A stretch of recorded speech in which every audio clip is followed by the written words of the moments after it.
Good morning মা। Good morning. শোনো, হ্যাঁ বলুন ম্যাডাম। দুটো চা নিয়ে এসো। এক্ষুনি আনছি।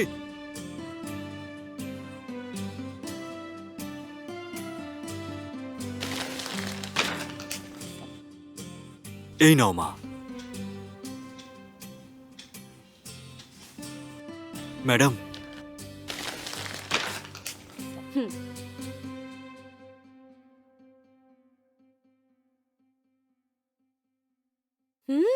চা খুব ভালো হয়েছে, আমার মতন চা। ধন্যবাদ ম্যাডাম।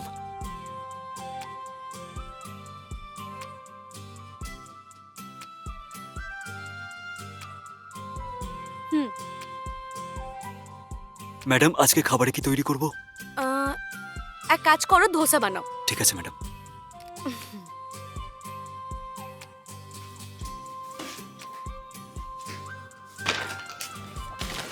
মা, আমি স্নানে যাচ্ছি, আমার লেট হচ্ছে। ঠিক আছে।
মা, আজ হ্যাঁ? কলেজে ফেয়ারওয়েল আছে, আমাকে আজ তাড়াতাড়ি যেতে হবে। 1 মিনিট দাঁড়া। রামলাল, হ্যাঁ বলুন ম্যাডাম। খাবার রেডি হয়েছে? হ্যাঁ রেডি হয়ে গেছে ম্যাডাম। চল, খেয়ে তারপর যাবি। রামলাল, ধোসাটা নিয়ে এসো। এক্ষুনি আনছি ম্যাডাম। ম্যাডাম,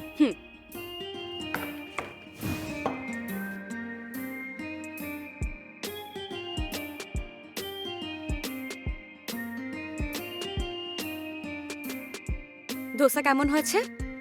খুব ভালো মা।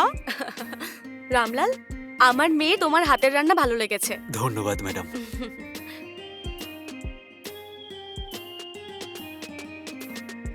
আচ্ছা মা, আমার লেট হচ্ছে, আমি আসছি। ঠিক আছে, সাবধানে যাস। বাই। বাই। কলেজ থেকে বেরিয়ে আমি তোমাকে কল করব। বাই। বাই।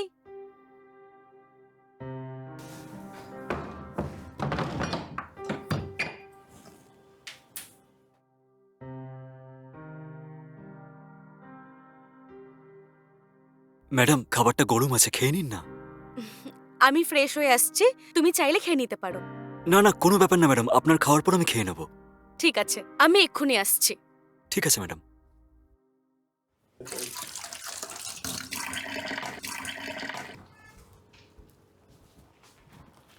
এই নিন ম্যাডাম। হুম।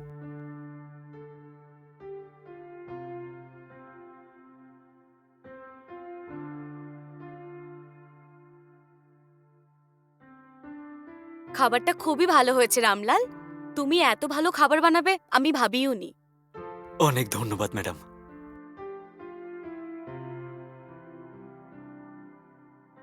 আর একটা ধোসা আপনার জন্য বানাবো নাকি? না রামলাল, এটাই ঠিক আছে। তুমি তাড়াতাড়ি খেয়ে লাঞ্চের জন্য ব্যবস্থা করো। ঠিক আছে ম্যাডাম। হুম।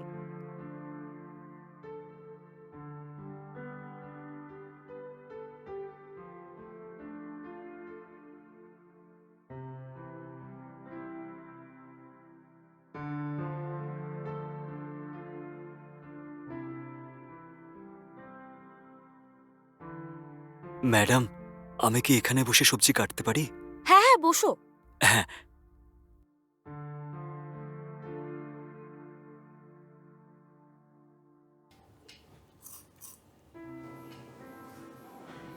রামলাল, হুম।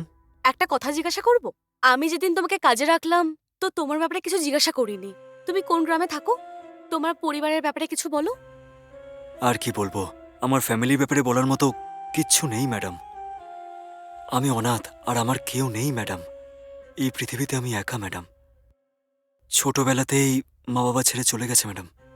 আমার আত্মীয়রাই আমাকে মানুষ করেছে, বড় করে তুলেছে, আর বিয়ে দিয়েছে একটা মেয়ের সাথে। কিন্তু ও বিয়ের 2 মাস পরেই আমাকে ছেড়ে অন্য কারোর কাছে চলে গেছে ম্যাডাম।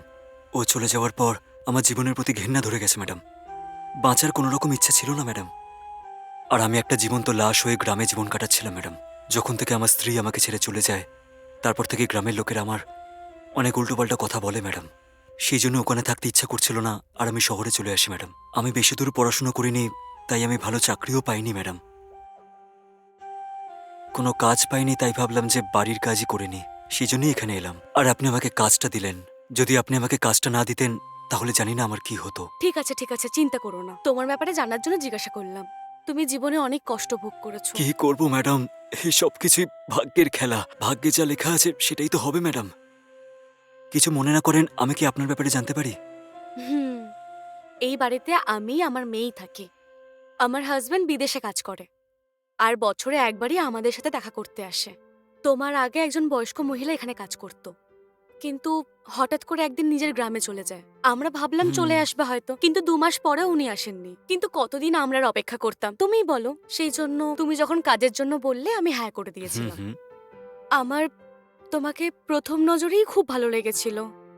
তোমাকে বিশ্বাস করেই আমি কাজে রেখেছি এখানে। আমার বিশ্বাস তুমি আমার বিশ্বাস ভাঙবে না। ম্যাডাম, দুঃখে আপনি আমার সাথ দিয়েছেন, আর শেষ নিঃশ্বাস অব্দি আপনার প্রতি কৃতজ্ঞ থাকবো ম্যাডাম। এটা শুনে আমার খুব ভালো লাগলো রামলাল। ম্যাডাম, দুপুরের খাবারে ভেজিটেবল বিরিয়ানি বানাবো? হ্যাঁ হ্যাঁ, বানিয়ে নিও। ঠিক আছে ম্যাডাম। বিরিয়ানির সাথে সাথে রায়তাও বানাতে পারি তো?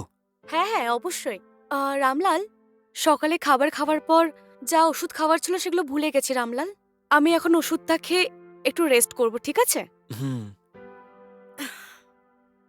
আর শোনো, রান্না হয়ে গেলে তুমি আমাকে ডেকে দিও, ঠিক আছে? হ্যাঁ ঠিক আছে ম্যাডাম। হুম।